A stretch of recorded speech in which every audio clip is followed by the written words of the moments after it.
Calculate open, or you're going to write it down? No, I'm asking you for your assistance with mathematics. All right. 12. There are 7 categories of serious and violent crimes in the country, in terms of how we generally have recorded crime over a longer period of time.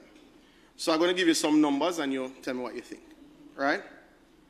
In 2015, you had 1,208 murders, 1,077 shootings, 542 cases of rape, 471 cases of aggravated assault, 1,433 robberies, recorded robberies, 1,311 recorded break-ins, and 338.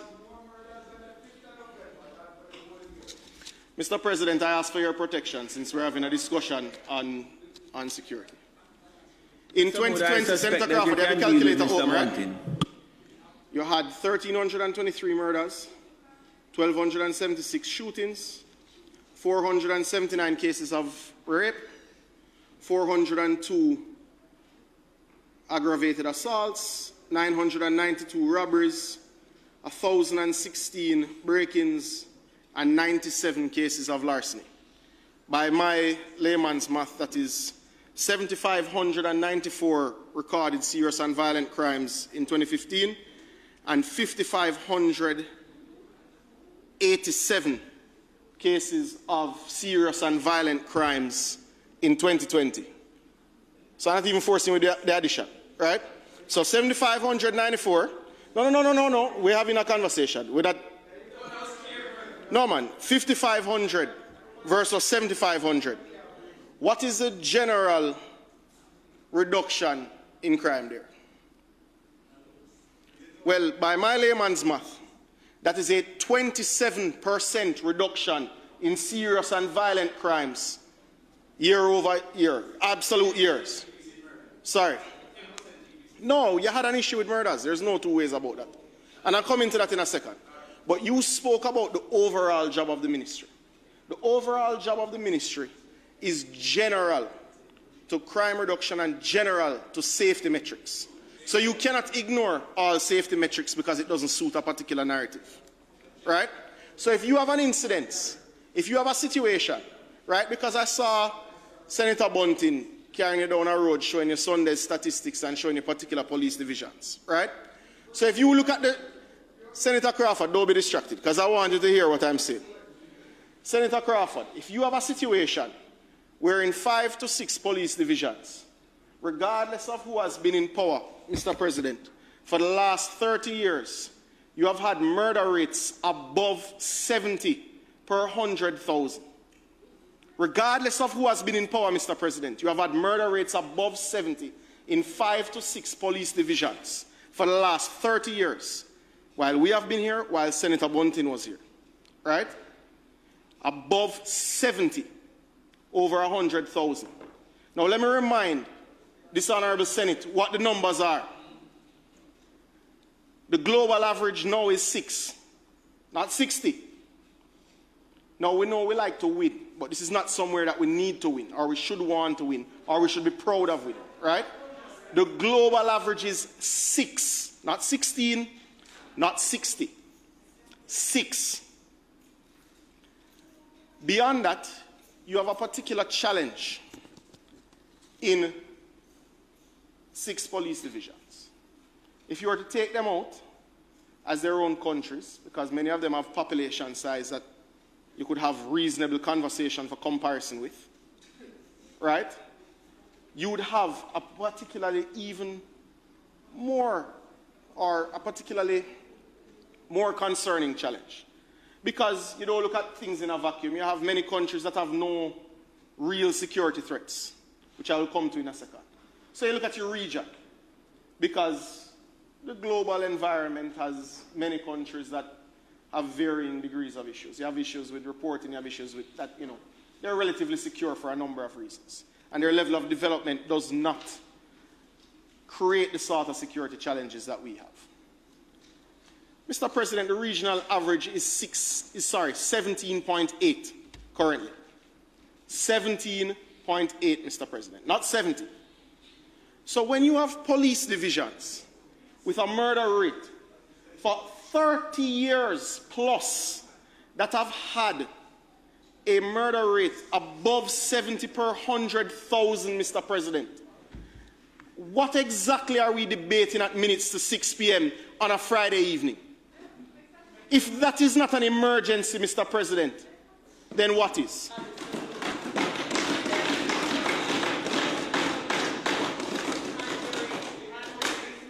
Mr. President, in my State of the Nation, I made a statement.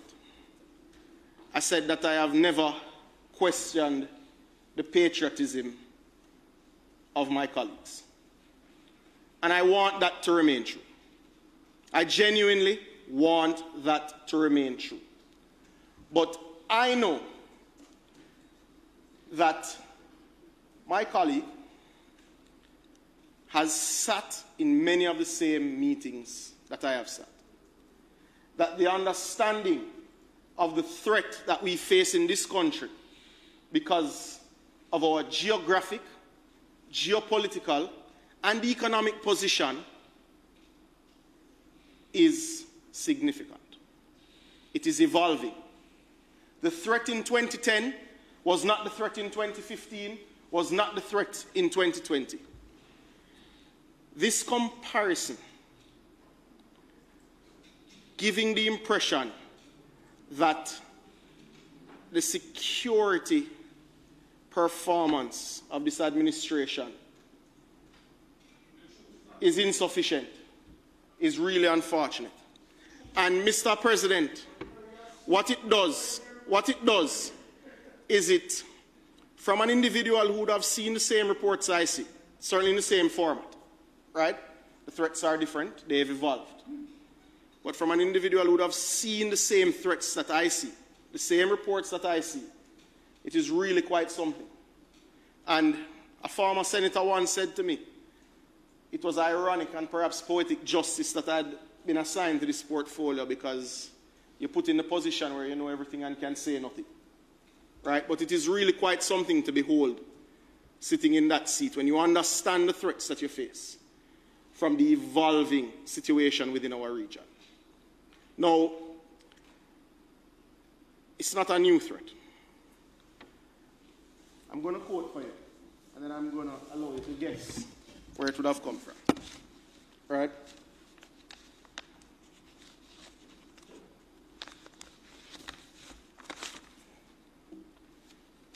It is of great importance that the country understands clearly why the government felt it was necessary to take this action and how this action will affect the country.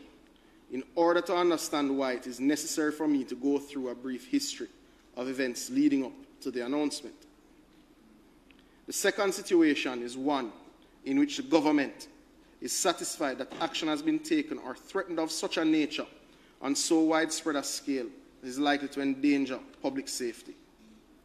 This government has acted in precisely the same manner as the previous administration acted and invoked identical constitutional powers. The only difference is the time, magnitude, and nature of surrounding situations leading to such action. Now, fast forward, I won't go through the whole statement, but there's a line that I found particularly interesting. At this stage, the government took the decision to act immediately and decisively to bring the whole of this dangerous, disruptive, and subversive behavior to a halt by declaring a state of emergency. We are satisfied that our prompt, decisive action averted threatening crisis which would have further eroded the foundations on which our democratic system is based and which would have had made it that more difficult for us to deal with violence. Go further. Our fifth and most important objective. Now, this one is interesting, colleagues. Our fifth and most important objective is that citizens, the men and women and children of Jamaica, should be able to sit on their verandas and porches, to walk the streets peacefully once again. At present, innocent people feel imprisoned while gunmen are free. We must put the gunmen away so that the innocent can feel free. It says in brackets, government applause. Peace will not happen overnight, but we have declared the state of emergency to give the security forces the greatest power to achieve the result. Now, perhaps former PM Manley should have been a speechwriter, because unlike the motives then, which came out in their own report, the motives now are pure, and the speech speaks to the motives now. That is from his Hansard in 1976. So the motivation to sit on your veranda is no different than the motivation to sleep with your windows and doors open. The ambition, President, as declared there, is the ambition that we have put forward, except with pure motives, President. And I think that is important to understand. That is 1976, where the discussion of marauding gunmen being needed, rather the measure being needed to control these marauding gunmen, was being discussed in 1976 as the use of the powers under a state of emergency. And those that would have sat on that side then, although none now, would have no issue with its application then.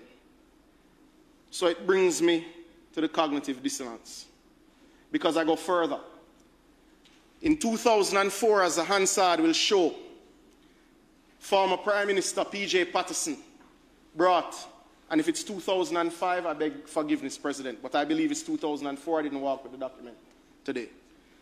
Prime Minister Patterson brought to the Honorable House of Representatives an act to amend the Defence Force Act. In essence, if you read what that act was, it was to give the JDF the same powers that they would have under a state of emergency. That's interesting. A little under 30 years after. You mean police powers? Yeah, man. I'll come into that. Just let me build up to it. A little under 30 years after, 28, 29, I don't remember whether it was 04 or 05. Learned scholar, learned attorney, Prime Minister Patterson brought to this House a bill to amend the Defence Force Act to give the JDF similar powers to the police. Because the threat that we have faced as a geographic center of a particular region is such that it requires support from all of the security apparatus. Our legal arrangements as they are now, contrary to what is twisted and contorted, does not allow JDF to function in the exact way that they are able to function in a state of emergency. And that, colleagues, must be rebutted strongly, because it is simply not true.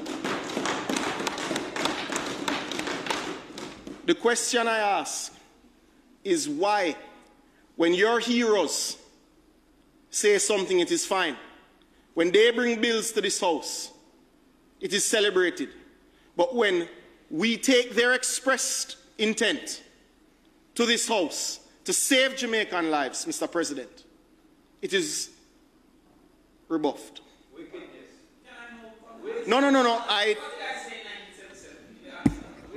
You know, I'm gonna, we don't reach there yet. But we're coming to some things you've said in the Hansard. But, Mr. President, it's something I feel very strongly about. Because I know within the police divisions where that we had operationalized states of emergency, you had over 130 less murders last year than you had this year. Now, it is my firm belief, had we had use of those measures, those Jamaicans would be here with us. That is my firm belief. You can criticize me inside, outside of the House, but that is my belief. And it is a travesty that we have not been able to use these measures. And if I'm to believe the sincerity of the man, the PNP often says, hail the man. If I'm to believe the sincerity of the man in 1976, and believe the sincerity of the man in 2004, then I know we must use all the powers of the security apparatus of this country to rebuff the threat that we face. I know that.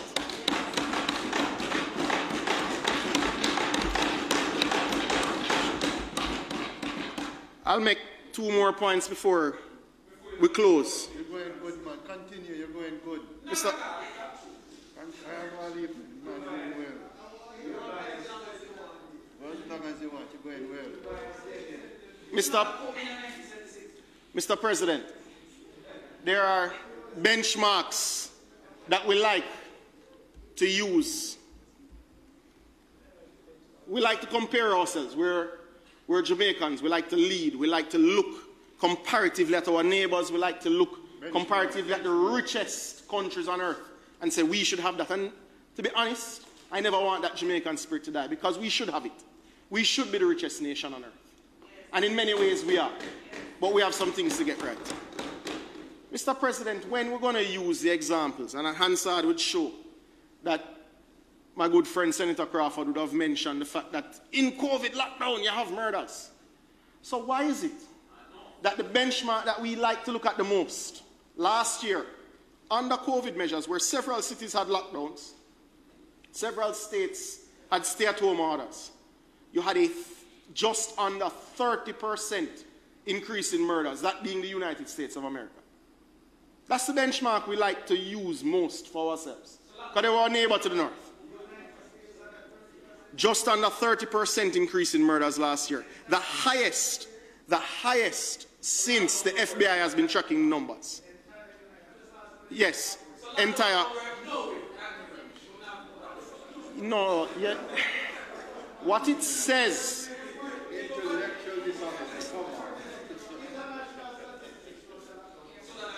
You know, Mr. President, that is why I'm going to end with cognitive dissonance, because I don't think some of our viewers understand exactly what it means.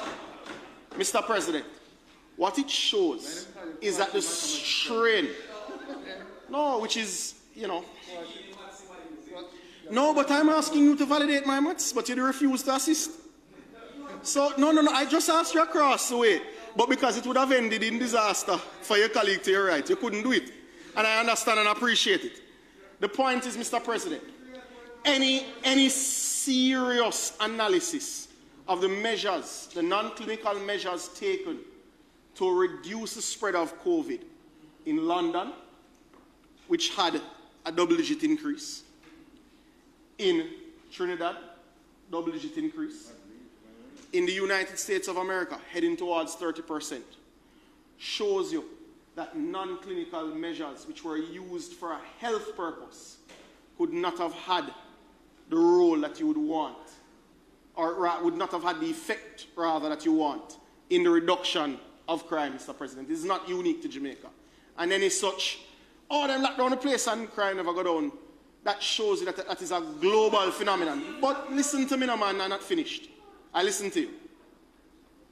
The facts are, Mr. President, COVID is an equal opportunity disease. Police forces, army reserves, defense forces, all of the security apparatus globally has been affected just like citizens by COVID. They have had to put people in quarantine, they've had to lock down their force, so it has functioned as a force divider as opposed to when we discuss force multipliers in the same way the JDF functions as a force multiplier in this space. Mr. President, it has had a terrible effect on the imposition of law and order right across the globe.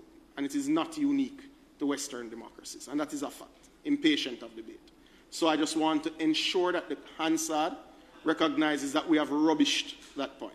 That's the first one. You know, if you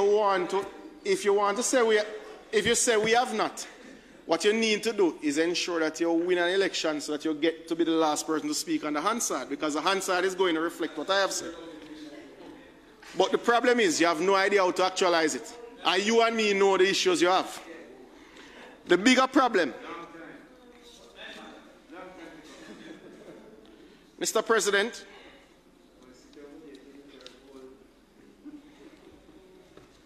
You know, I looked at something, and I like to look at old speeches, and I like to look at what we said about it, because I think it's important for persons to understand that sometimes we come and people are theatrical, and it's good, right? I mean, that's the nature of our politics. We like speeches that are riveting and exciting and draw attention. We sometimes don't like the raw statistics. At the last imposition of a state of emergency, you were at a point where you were at 3.4% decrease in murders and an 8.2% decrease in shootings nationally.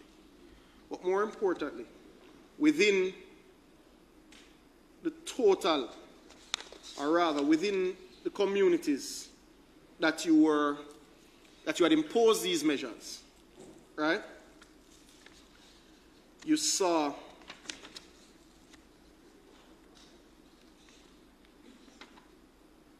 make sure.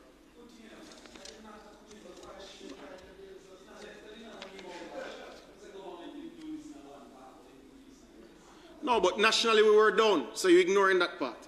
The fact is, in Kingston Eastern, Mr. President, when we were looking at those numbers, you were down 64% on murders.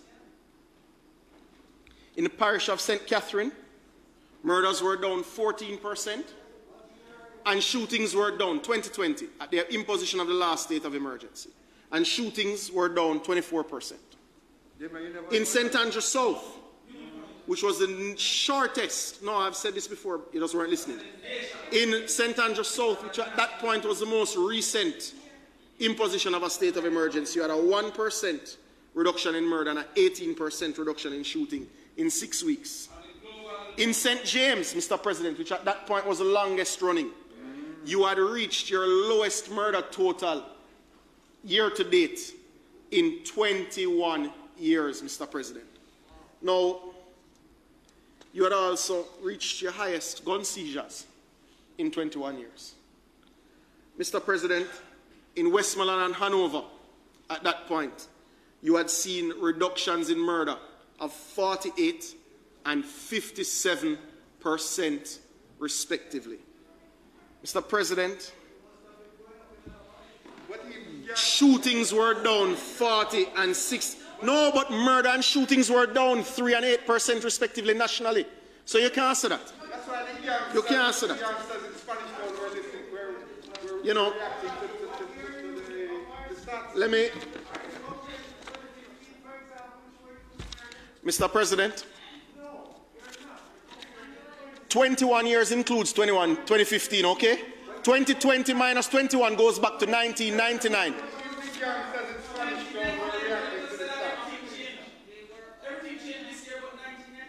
Mr. President, let me, before I come to my closing, all right?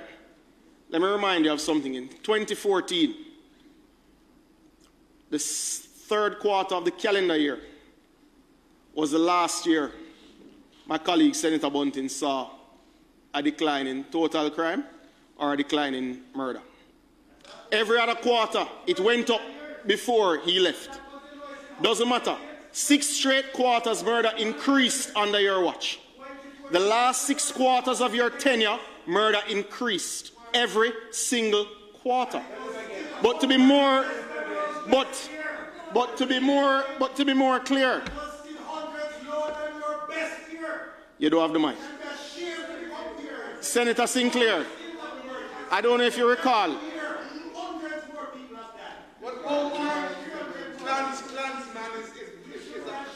No, we're coming to clans. We're coming to clans. Senator Sinclair, I don't know if you recall a particular call you made at the end of 2014. You remember what it was? Because in St. James, the problem had become so chronic by the end of 2014 that it was listen, no man.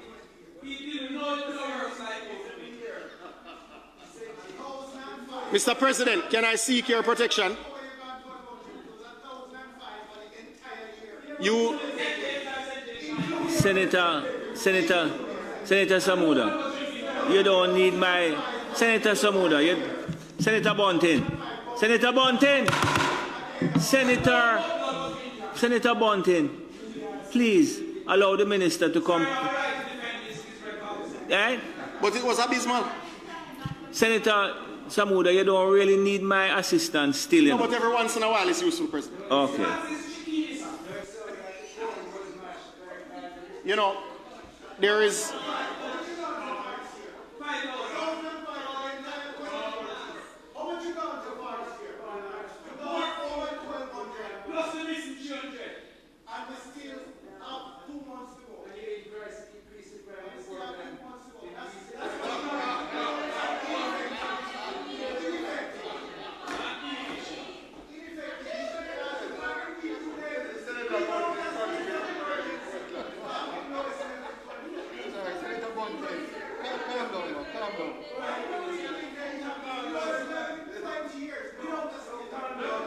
President, may I be heard in silence, President?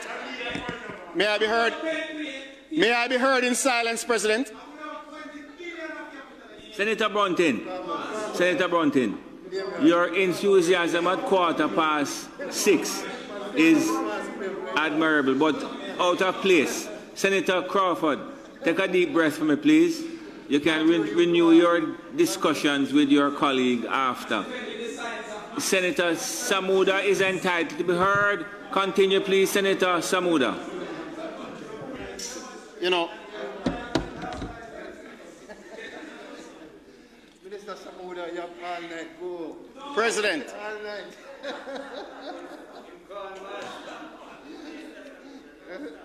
President, Mr. President, in 2010, the murder numbers were 1,446. In 2011, the murder numbers were 1,133. That is how much percentage decrease, Senator Crawford? Several, close to 25, I believe, if I'm not mistaken. But you can correct me. 1,446 to 1,133. In 2015, the murder numbers was 1,208. In 2016, in 2014, the murder numbers were 1,105. In 2015, the murder numbers were 1,208. Senator, No, but he's misleading the House. No. He's misleading the House. Senator He Bunting. said 1,105. It was Senator 1,000. Senator Bunting. He just conveniently No, left off Senator 100. Bunting, you will get an opportunity to defend your stewardship of the national security of the country in due course. Point of order, sir. No, Mr. President, I made an error, and which makes Mr. Bunting's tenure look worse. 1,005 murders in 2014. In 2015, it was 1,208. So he inherited a 20% decline and passed on a 20% incline, Mr. President. Senator Bunting, I'm not going to allow this. No, it's all right. Senator Bunting, come, take a deep breath, both of you. Come on. All right, Senator But Bunting. I asked you for the assistance with these percentages. Senator Bunting. Mr. President. Senator Samuda, continue and do not engage Senators Bunting or is Crawford gone there? Do not just finish your presentation. I have not engaged Senator Bunting. All right, drive safely. Drive safely. Senator Samuda, continue, please.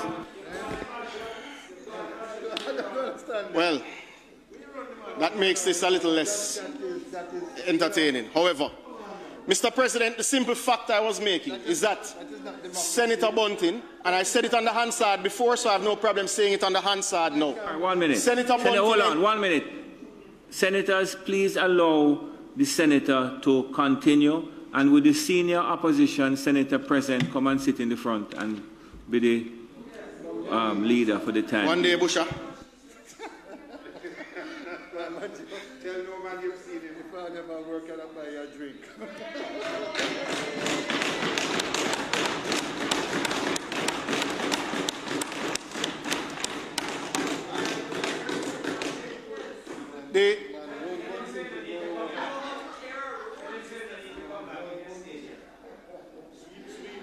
Mr. President, the unfortunate results, the unfortunate mathematics, or rather, as Senator Crawford would have said, are not in Senator Bunting's favor.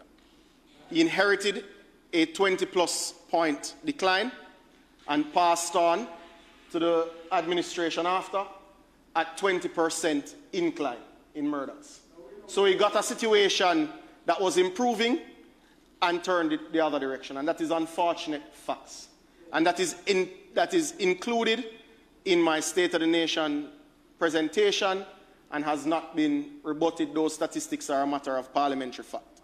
So just to remind colleagues, the people at home, the media, that Senator Bunting's tenure was not fraught with success. The facts remain that states of emergency have saved hundreds of lives since their application in 2018. And states of emergency, Mr. President, were needed because the period between 2012 and 2015 saw the highest investment in the nation's security forces, being 3.29%. It's just simply inadequate for a country with a 40-year-old security challenge. It's just simply inadequate. We have been criticized for moving it to 5.43%, moving it to $19 billion in 2019. But, Mr. President, I make no excuse, as I said in my SON, for improving the conditions of work for police officers by improving over 98 police stations, Mr. President. I make no apology or excuse for adding the largest number of vehicles, whether 2 or 4 wheels, to the fleet in any term of office.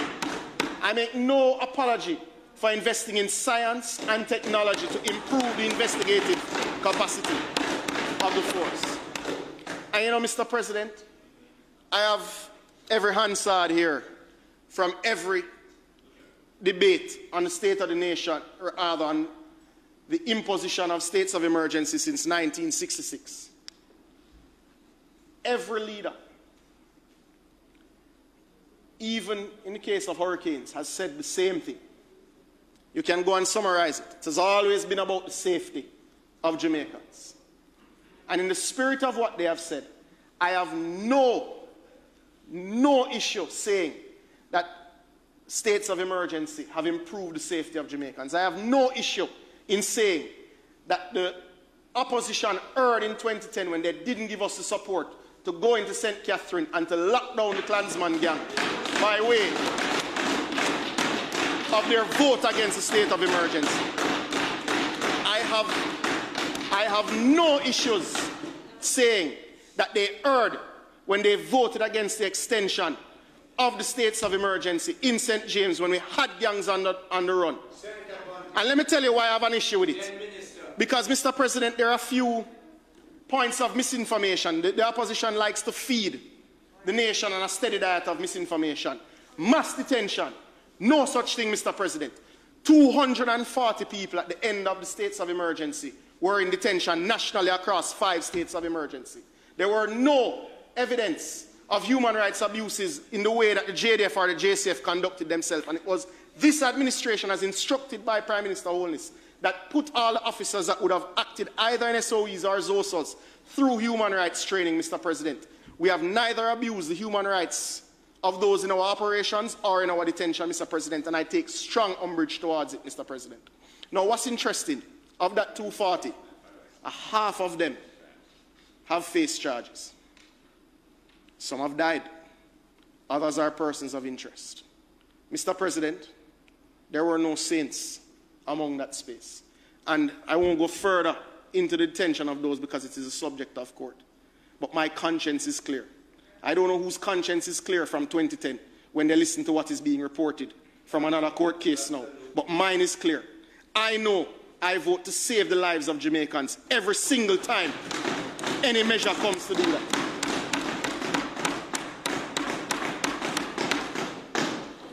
Mr. President, I believe I've rebutted majority of the cognitive dissonance that was put forward today.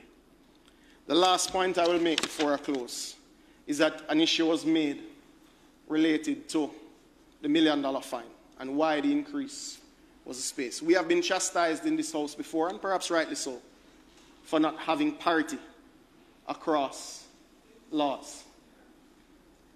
The $1 million fine is consistent with the DRMA, and it is also consistent with the Interpretation Act maximum penalty for breaching regulations. Now, that is important because all of these acts have been voted on in this House. And, correct me if I'm wrong, Leader, I don't recall a vote against the DRMA in any of its dispensations from the opposition. I don't recall a vote from the opposition against the Interpretation Act either. I also don't recall them. Oh, they certainly didn't vote against those. They agreed? I didn't even remember that one. I also recall, now that I've finished what I don't recall, I recall the opposition signing a crime consensus saying to the country that they supported the use of extraordinary security measures, which included the use of the military in that crime consensus. So, Mr. President, they were either doing that then for political expediency or they lied to the country. If not, they will vote this afternoon for the adjustment, rather the amendments to the Emergency Powers Act. Should it please you, Mr. President? Thank you. Ministers asked for the Ministers asked for the second reading of the bill. Those in favour?